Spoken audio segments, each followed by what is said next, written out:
Halo semuanya, saat ini kami akan mempresentasikan hasil proyek akhir kami untuk mata kuliah MZ501 Program Linear yang berjudul Optimasi Produksi Bolu Kukus menggunakan metode Simplex Program Linear. Sebelumnya, perkenalkan kami anggota kelompok kami, yaitu yang pertama ada saya sendiri, Elsa Deca Trima dengan NIM 20 2020 039 dan juga Cherry Senia Emilia Tindas dengan NIM 20 2020 008. Nah, berikut suatu permasalahan dari hasil kerja kelompok kami, yaitu sebuah toko kue menjual berbagai macam kue dan beberapa di antaranya adalah bolu kukus mekar, bolu kukus pandan, dan bolu kukus ubi ungu. Untuk membuat bolu kukus mekar dibutuhkan 250 gram tepung terigu, 250 gram gula, dan 3 butir telur. Untuk membuat bolu kukus pandan dibutuhkan 250 gram tepung terigu, 150 gram gula, dan 2 butir telur. Untuk membuat bolu kukus ubi ungu dibutuhkan 250 gram tepung terigu, 180 gram gula, dan 1 butir telur. Penjual roti memiliki stok bahan baku yang terbatas, yaitu 4 kilo tepung terigu, 3 kilo tepung terigu, dan 60 butir telur. Toko kue tersebut ingin menentukan jumlah bolu kukus mekar, bolu kukus pandan, dan bolu kukus ubi ungu yang harus diproduksi untuk memaksimalkan keuntungan. Jika keuntungan penjualan bolu kukus mekar adalah 50.000 per adonan, bolu kukus pandan 45.000 per adonan, dan bolu kukus ubi ungu adalah 40.000 per adonan. Berapa adonan bolu kukus yang harus dibuat untuk memaksimalkan keuntungan toko kue tersebut? Nah, dari permasalahan tersebut dapat diselesaikan dengan metode Simplex. Nah, dari permasalahan itu kami misalkan yaitu X sama dengan banyaknya adonan bolu kukus mekar, Y sama dengan banyaknya adonan bolu kukus pandan, dan Z sama dengan banyaknya adonan bolu kukus ubi ungu. Nah, dari tabel permasalahan ini dapat kita lihat bahwa bolu kukus mekar itu memerlukan tepung sebanyak 250 gram, gula 250 gram, dan telur 3 butir dengan keuntungan Rp50.000. Lalu untuk bolu kukus pandan membutuhkan tepung 250 gram, gula 150 gram, dan telur 2 butir dengan keuntungan Rp45.000. Sedangkan untuk bolu kukus ubi ungu membutuhkan tepung 250 gram, gula 180 gram, telur 1 butir dengan keuntungan Rp40.000. Dengan persediaan tepung yaitu 4.000 gram, dengan gula 3.000 gram, dan telur 60 butir.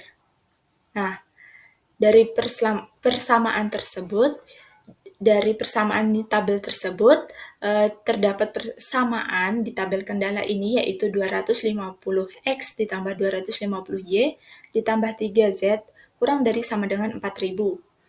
Lalu untuk yang kedua, 250X ditambah 150Y ditambah 2Z kurang dari sama dengan 3.000. Dan yang ketiga, 250X ditambah 180Y ditambah Z kurang dari sama dengan 60. Dengan X, Y, dan Z itu lebih besar sama dengan 0. Dan Z max-nya itu sama dengan 50.000 X ditambah 45.000 Y ditambah 40.000 Z. Nah, dari kendala tersebut, kita ubah ke bentuk standar simplex menjadi 250 X ditambah 250 Y ditambah 3Z ditambah S1 sama dengan 4.000. Yang kedua, yaitu 250 X ditambah 150 Y ditambah 2Z ditambah S2 sama dengan 3.000. Lalu yang ketiga, 250 X ditambah 180 Y ditambah Z ditambah S3 sama dengan 60. Nah, di mana X, Y, Z, S1, S2, dan S3 ini lebih dari sama dengan 0.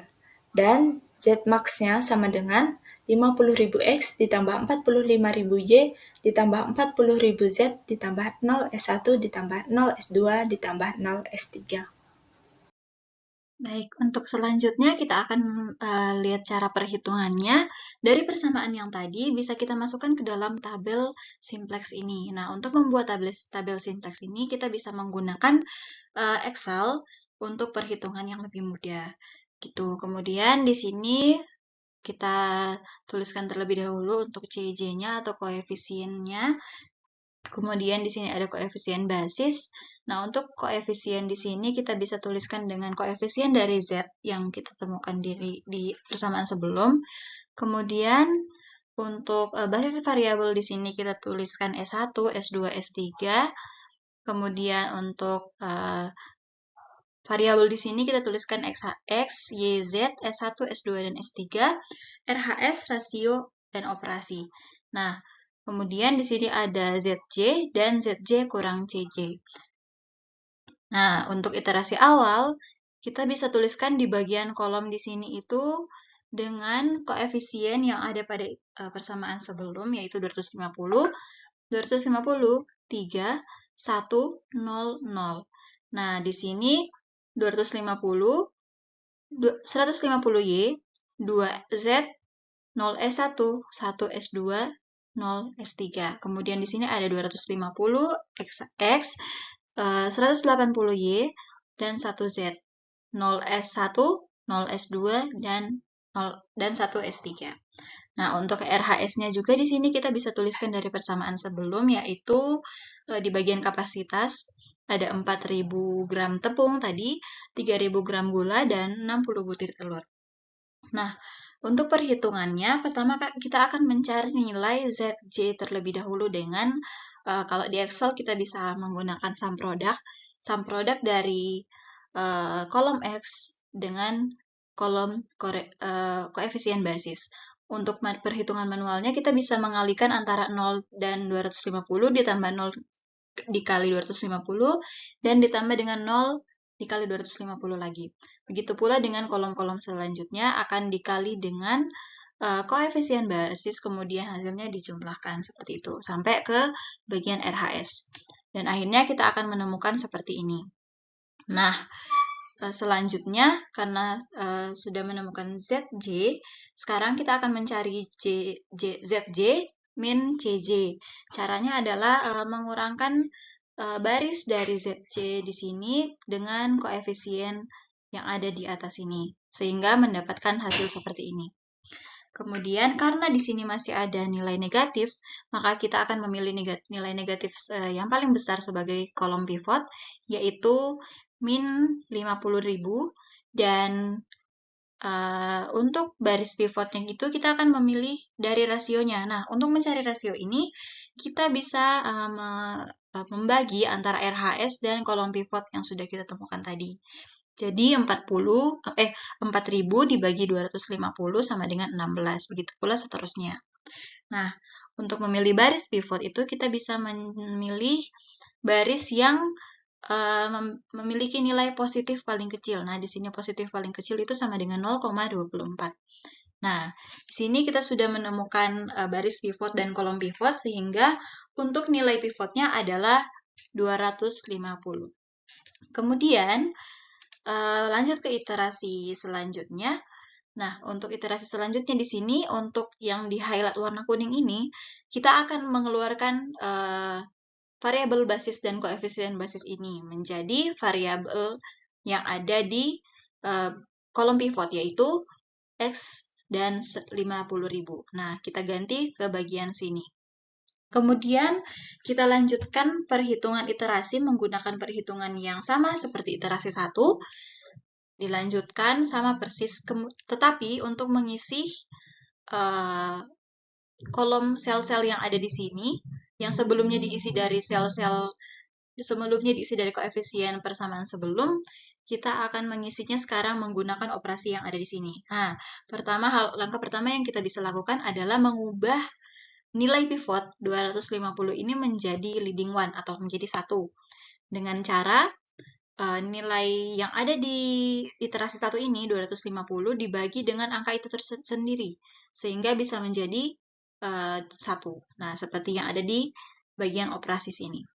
Kemudian, karena di sini sudah menjadi leading one, maka untuk sel-sel selanjutnya yang ada di atasnya atau yang ada di kolom-kolomnya itu bisa kita rubah menjadi angka 0.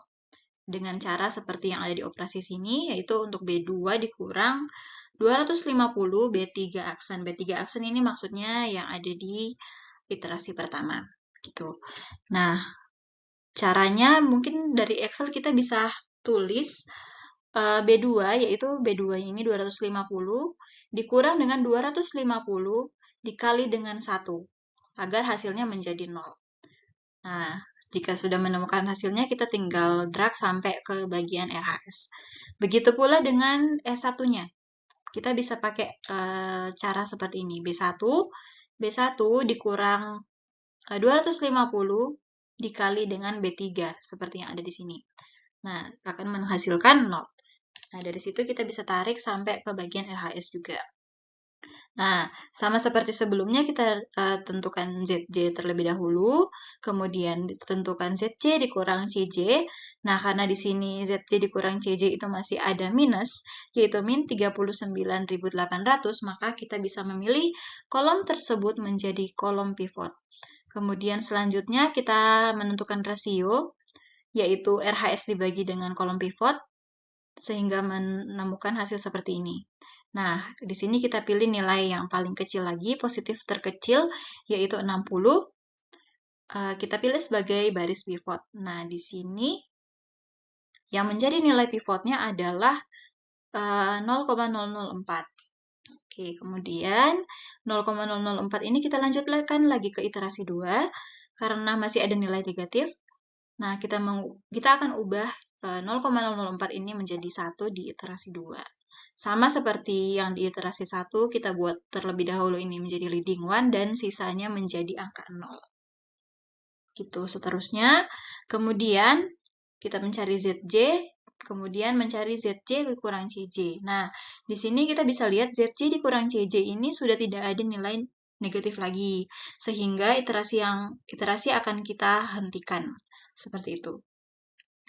Nah, karena iterasi sudah berhenti, maka kita menemukan di sini, di bagian sini, itu nilai optimumnya. Nah, dari kasus ini bisa kita simpulkan bahwa nilai optimum dari perhitungan ini adalah Rp2.700.000. Maka bisa kita simpulkan bahwa untuk keuntungan yang bisa diperoleh toko kue tersebut adalah sebesar Rp2.700.000. Seperti itu. Kemudian lanjut ke bagian kesimpulan. Nah, berdasarkan hasil perhitungan, dapat disimpulkan bahwa dengan persediaan bahan seperti itu, maka toko kue tersebut dapat memperoleh keuntungan maksimum sebesar Rp2.700.000 pada penjualan bolu kukus mekar, bolu kukus pandan, dan bolu kukus ubi ungu. Kemudian dari sini dapat kita lihat bahwa salah satu manfaat dan kegunaan metode simplex dalam kehidupan nyata adalah untuk membantu produsen bolu kukus dalam memperkirakan keuntungan yang akan didapatkan